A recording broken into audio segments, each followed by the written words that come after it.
Russia और China ने पलटा खेल, एक वीटो ने रोक दिया फैसला। स्ट्रेट ऑफ हॉर्मुज पर गहराया संकट।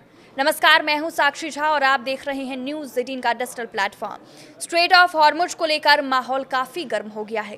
डोनाल्ड ट्रंप ने ईरान को सख्त चेतावनी दी है कि अगर ये रास्ता जल्दी नहीं खोला गया तो बड़ा कदम उठाया जा सकता है।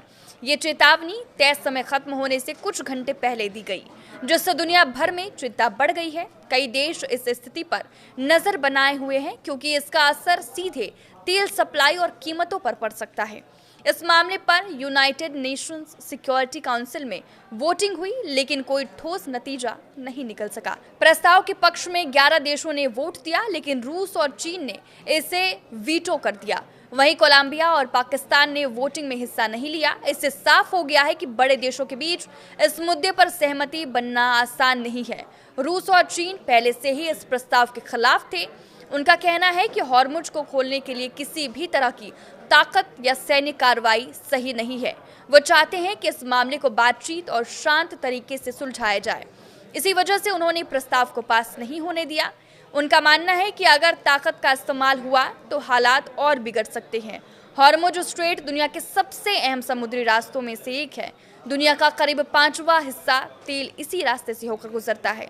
अगर ये रास्ता बंद होता है तो तेल की सप्लाई पर बड़ा असर पड़ता है और कीमतें तेजी से बढ़ने लगती है।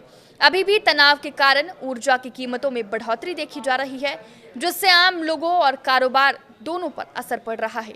शुरुआत में जो प्रस्ताव लाया गया था उसमें देशों को जरूरी कदम उठाने की अनुमति दी गई थी, जिसमें सैन्य कार्रवाई भी शामिल हो सकती थी, लेकिन बाद में इसे बदल दिया गया और सिर्फ रक्षात्मक उपायों तक सीमित कर दिया गया। इसके बाद भी प्रस्ताव और कमजोर कर दिया गया, जिससे इसका असर कम हो और आखिर में ये पास नहीं हो सका। इस प्रस्ताव को मसौदा बहरीन ने तैयार किया था, जो उस समय सुरक्षा परिषद की अध्यक्षता संभाल रहा था। उसने खाड़ी देशों और जॉर्डन के साथ मिलकर इसे तैयार किया था। उनका मकसद था कि हॉर्मुज स्ट्रेट में जहाज़ों की आवाजाही सुरक्षित बनी रहे और किसी तरह की रुकावट न आए। 28 फरवरी से शुरू हुए हमलों के बाद हालात और बिगड़ गए। ईरान ने जवाबी कार्रवाई में कई देशों में होटल, एयरपोर्ट और रिहायशी इलाकों को निशाना बनाया। इन देशों में उनके पड़ोसी भी शामिल हैं, जो तेल और गैस के बड़े सप्लायर हैं। इससे पूरे इलाके में डर और अस्थिरता बढ़ गई है, जिसका असर पूरी दुनिया पर पड़ सकता है। आपके इस वीडियो पर क्या राय है, हमें कमेंट करके जरूर बताएं। नमस्कार।